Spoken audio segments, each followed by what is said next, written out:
on this edition of Let's Talk Cincy. I'll tell you, I have seen the days when I wondered whether I was going to make it through the day just because I was a black man, because somebody's going to kill me.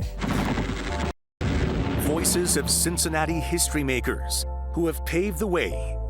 You have to know, I know, that if you want to do something, and it's basically good, and your mind and your heart is in the right place, there will be something inside you, and I say it's the God inside of you, that makes a way for it to happen. We go into our archives to share voices of Cincinnati history makers. The things I saw were the reasons that I wanted to go into politics. I wanted to change and improve people's lives. I wanted a better, in a sense, a better world. From WLWT, this is the Emmy Award-winning show, Let's Talk Cincy, presented by Western and Southern Financial Group. Put our financial strength behind you. Here now is Let's Talk Cincy anchor, Curtis Fuller. Hello, everyone, and welcome to Let's Talk Cincy. We have a great show for you planned today. Our first Cincinnati history maker is John Lear. Look up the word hero, and you will see the name John Lear, a fighter pilot, a proud Tuskegee Airman.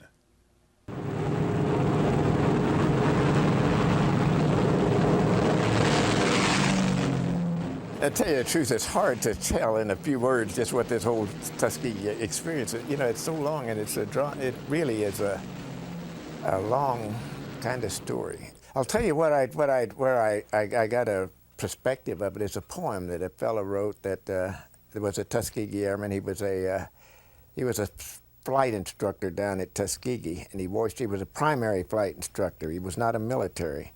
He was a civilian, and then he wanted to be a military pilot, so he got into the program. That's the way Chappie James did. Chappie James came in my class.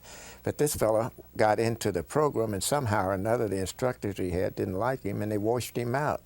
So they washed him out of the program.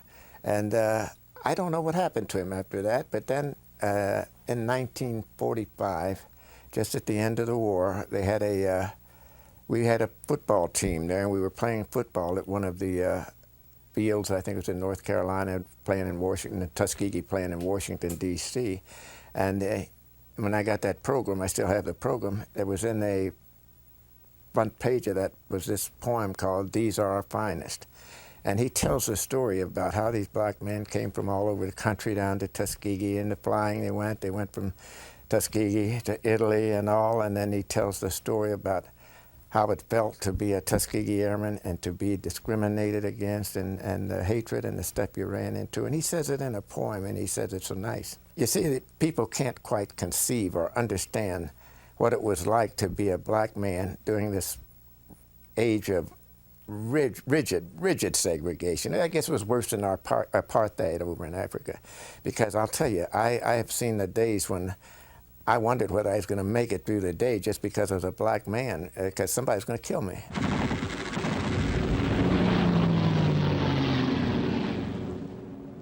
I had a white cop in Memphis, Tennessee, while I was in the hospital after I'd come back from overseas, want to kill me because I was black and an officer. Well, Curtis, you realize when you come out of this service and you realize you're going to have to survive somehow. And you say, do I go along, do I start hating everybody and hating myself, or for taking what I took and the way I took it, and you say, well, I've got to change, and I've got to hopefully change other people. So what I made up my mind to do was to try to bury it. I still hurt inside. I don't lie about it, because it's there, and it's no way. It's in there. It's the scars. They're deep. They won't go away. They're there. But you have to mask them, and you have to go on and live, and that's what I've done. I've tried to live, and I've tried to hide them from my kids. I wanted my family to grow up and not have to feel the hatred that I had inside of me that was built into me, and it was very tough. And to go back and fight for your country and all, it wasn't an easy task. And I got out of the reserves. I did not want to serve again in the country, in the military, because I was, even after I left the service, I have letters on home where they told me I didn't show up for an interview when I was at Tuskegee for a regular Army commission. Well, I didn't want it, so I didn't show up for the interview. And then they told me, you didn't show up. Now, we still have openings, and we'd like for you to come in as a regular Army. If you're interested, contact us. Well, I never contacted them. And I had no desire to be a part of the military anymore after that. But after, I realize now that had I stayed in, I would have done very well, because they integrated, desegregated the military in 1948, and eventually it became a rather decent place to be. We are striving to still continue to see that young people are encouraged to make the best of their lives. We tell them, you don't have to go through what we went through. You've got many opportunities here that we didn't have, and we try to encourage them to get the best education they can and to get the determination and set their goals, get the determination and go ahead and succeed, because it's there. All they have to do is go get it. That it's not going to be easy. You have to work, you have to go to school, you have to study, and we tell them all these things. None of us ever got anything thrown in our laps and given to us. We all worked, and we worked hard, and you have to do the same thing. So that's the story that we try to tell the young kids today.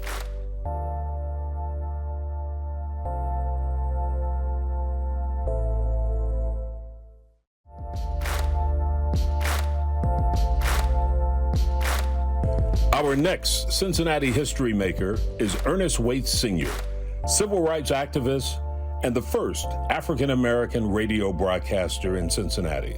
Well, I'll just have to tell you that I have to give the, I tell you, it's got to give the glory to God, you know. You have to know, I know, that if you want to do something, and it's basically good, and your mind and your heart is in the right place, there will be something inside you, and I say it's the God inside of you, that makes a way for it to happen. In my particular case, I can almost give you the, I know the precise times and places and the people who have been put into position to help make it happen. I believe in this thing about Touched by an Angel. It's a great television program. Well, I think all my life I've been touched by angels at different stages. And it's like a light. Duke Ellington was such a great friend of mine. And he used to tell Ernie, he says, and he was a great influence with me too. He says, Ernie, let me tell you something. He says, just listen inside yourself, and you'll hear a little voice saying, this way, Ernie, this way. He said, because that's what's happened to me. Always there was somebody at a critical time in my life that say, this way, Edward. His name was Edward Kennedy Ellington. This way, Edward. This way, Edward. This way. And he says, sometimes it could be just a little flicker of light. But every time I followed that flicker of light, something good happened. And boy, I believed that and started following it, you know, and listening to that voice inside that was very quiet and almost imperceptive. But if you missed it, you missed a great opportunity. And I thought, every time I missed it, I missed something big. So the next time it came about, I said, Kutch, I'll try it, you know. And you try, and it happened. Same thing when I was talking about Ted Herman, who was at WOW at the time. There were key people that some people said, never talk to them because they won't listen.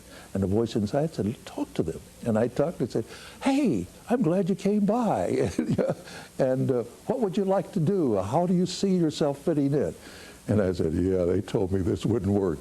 It would work. And this is why I have a picture there of my wife, late wife now, beautiful Betty. She had total confidence in me, you know. And she would say, have you talked to so-and-so and so? And she may have seen or heard their name, seen their name in the newsprint. And said, do you know them, Ernie? I said, no. She says, how long is it going to take you to get to know them? And I'd say, no sooner than I can get somewhere where they are. And I would do that, primarily because of her intrinsic belief that, you know, I could probably be able to meet them and be able to at least get an audience with them. And that happened so many times. And I can just say, thank God, you know. Many times it would be you or somebody else would say, hey, have you seen or heard of somebody else? And that thought would occur and said, no, but I bet they'd be nice to know. And we'd just go out and try to find a way to meet them and to exchange thoughts with them, you know, share values, you know. But there was a lot of segregation at the time and a lot of separation. Blacks or colored, as we were known then, were not permitted to stay in the hotels, were not permitted to go into restaurants and whatnot.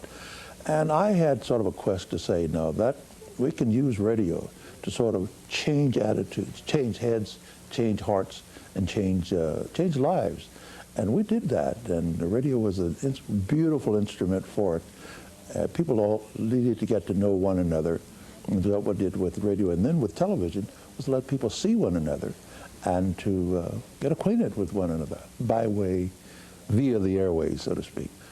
Most of the statements about that keep people apart are simply not true, you know. People spin lies about it in order to create fear and trepidation between folks, or they get intimidated to say, well, if you associate together, you're going to be stigmatized, you know.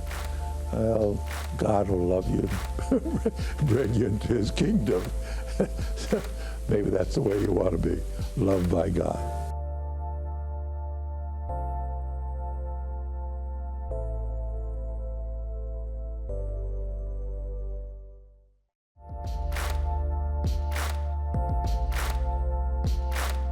Our next Cincinnati history maker is William Mallory Sr.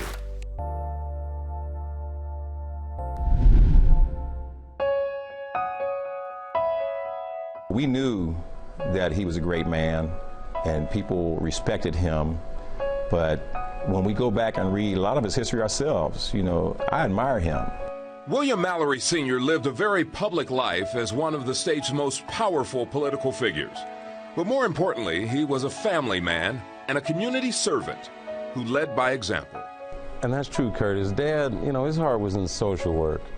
I'll tell you, every time we came around the social workers, I mean, they would really gravitate to Dad, and then they would start to relate, and there were so many things that he knew, there were so many things that he felt, and I think that they knew that he was that hope.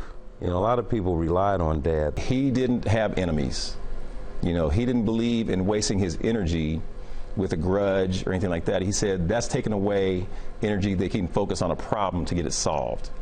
My father internalized other people's problems or challenges and made those his own. And then he went on a path to work tirelessly and relentlessly to solve those problems. He did not go into politics to make a name. He went into politics to help people.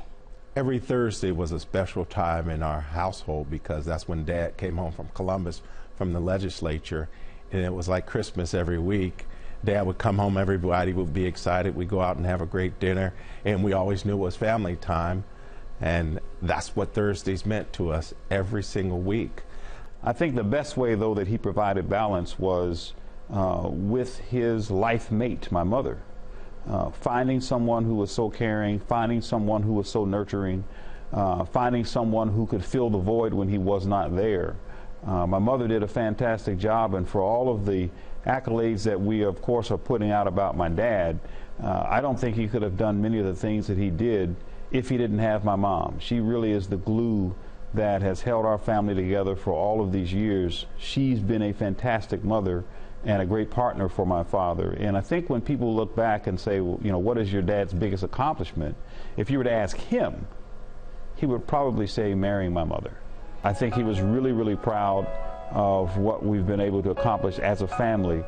The things I saw were the reasons that I wanted to go into politics. I wanted to change and improve people's lives. I wanted a better, in a sense, a better world.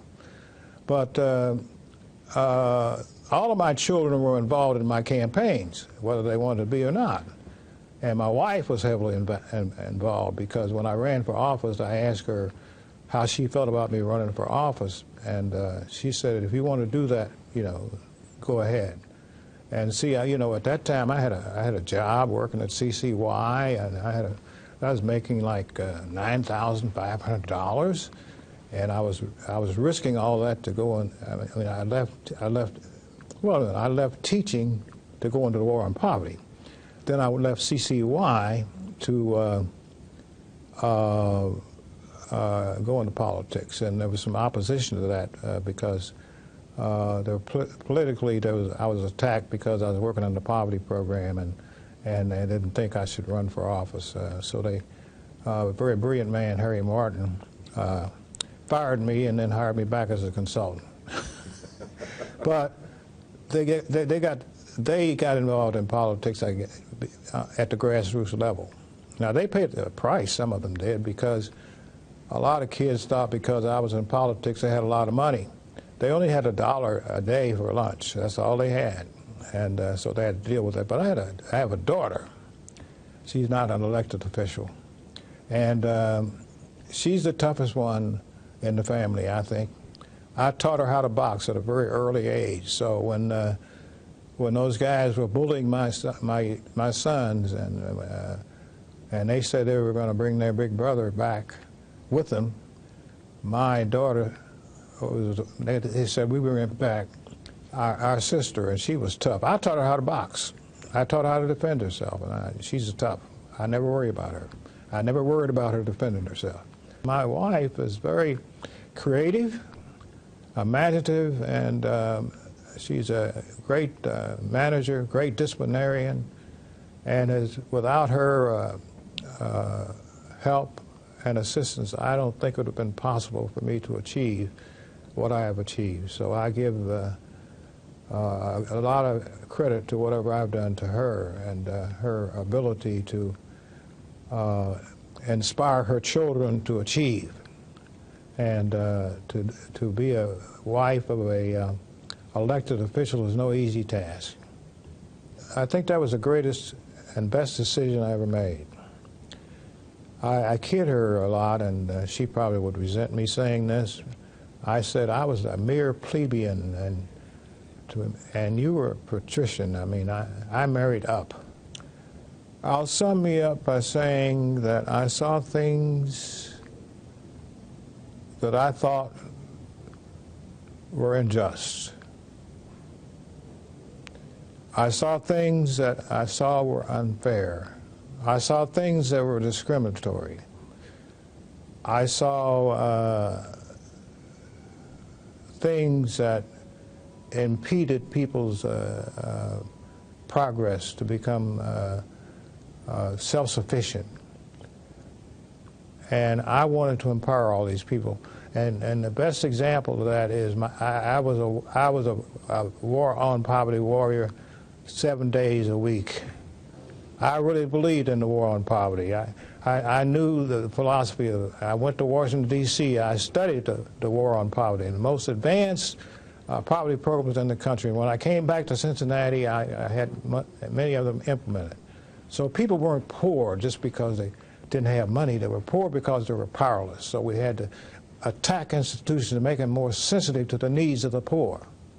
So if to sum me up is my whole life has been trying to improve the lives of people and give them a better chance in life to succeed. And I got that from all those people who helped me when I was growing up, because they said to me, whenever you get in a position to help others, do so. And that's what I've tried to do in my life.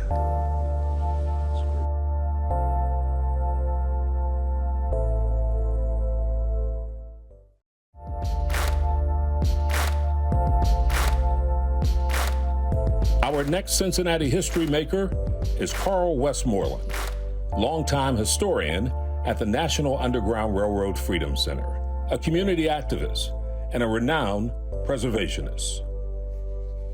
This is the first building in this city ever of any stature where black and white men and women worked on it together.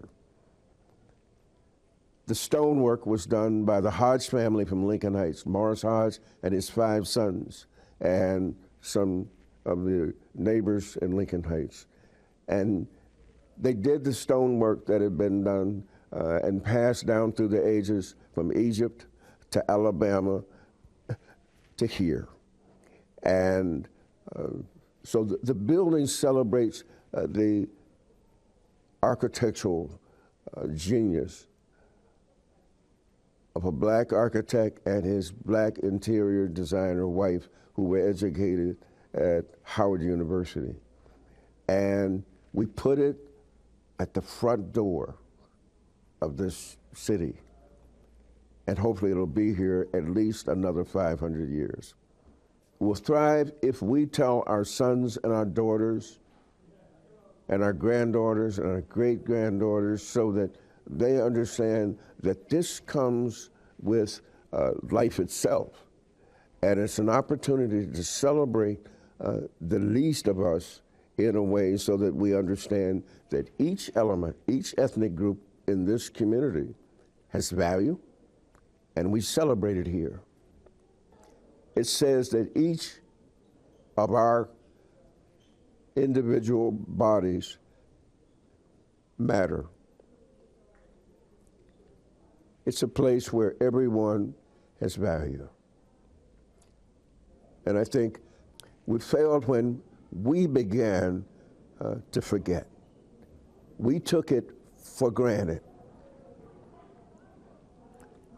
Marriages, everything else dissolved.